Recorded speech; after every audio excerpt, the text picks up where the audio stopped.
senior class speaker, Michael Bush.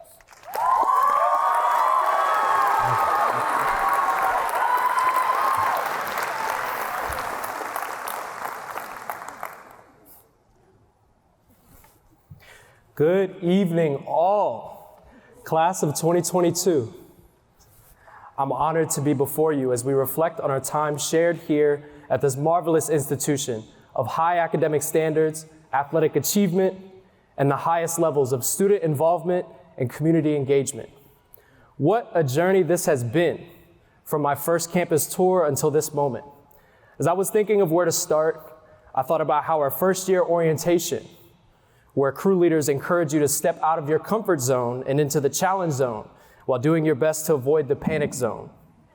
The challenge zone is where the magic happens, where growth and change are affected. CNU has challenged me inside and outside the classroom, as I'm sure the same for you all. But one of the biggest lessons that I've derived from here that I want to share with you all is the practice of gratitude. Sometimes going to school here feels like a dream, especially seeing the campus on my first tour. Our tour guides provided us with the warmest of welcomes to the beautiful brick buildings, column structures, CNH, the Whispering Wall, sports facilities, the Great Lawn, the DSU, Tribble Library, Ferguson Center, the fountains, you name it. We come back for setting sail, maybe stay for student leadership adventure for another few days, and you come back for welcome week, leading right up to classes, and boy, were we excited. Then you start classes, and it's a different ball game. You view the campus differently, seeing the masses transition from class to class.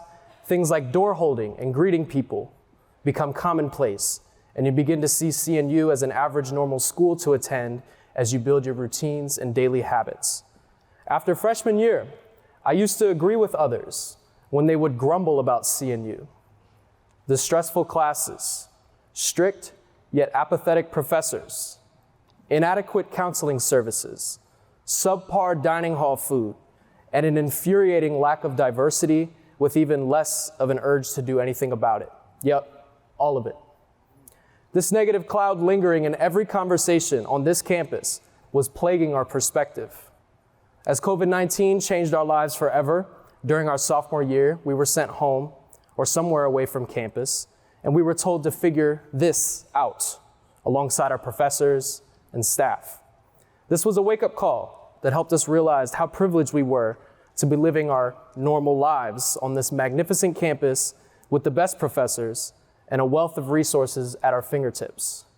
Things changed as we came back as juniors, now upperclassmen leaders embarking on a great yet simple challenge ahead of us, and that was to keep one another alive, all the way from the highest administrators to our housekeeping staff.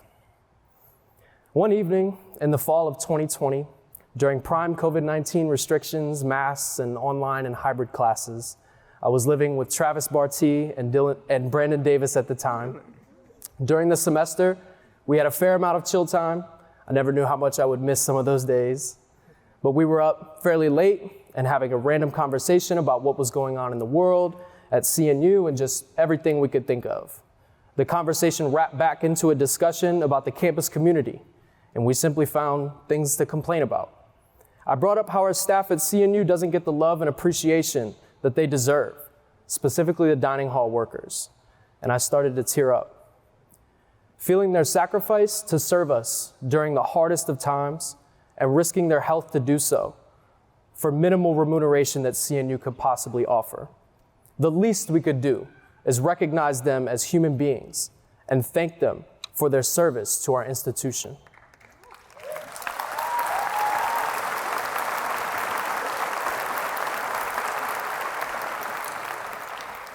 One thing I've learned through the Bonner program at CNU and through my great fraternity, Alpha Phi Alpha, is that you must move with intention and have a purpose for everything you do.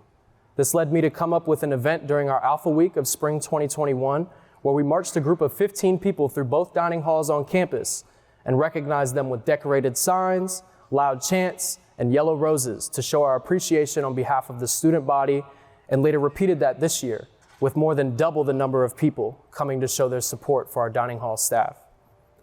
Practicing gratitude is not always easy, yet it is essential for finding peace and solidarity within oneself. And the key to this practice is thinking and acting with the intention of positively impacting the recipient rather than the feel-good aspect for oneself. When you move with pure intentions, your presence will speak volumes, and you will be the change that you wish to see. As now a graduating senior, I'm thoroughly grateful for the opportunity to have earned a degree alongside you all at this university. For our future endeavors, we can always find things to complain about and point out the negatives and the things that are hard and unwanted. However, we must remember the flip side of that coin. We can always appreciate the things, experiences, and people that we do have in our lives and recognize the positives with the hope to sustain this beautiful space of community that we all ought to be eternally grateful for. And with that, I say thank you.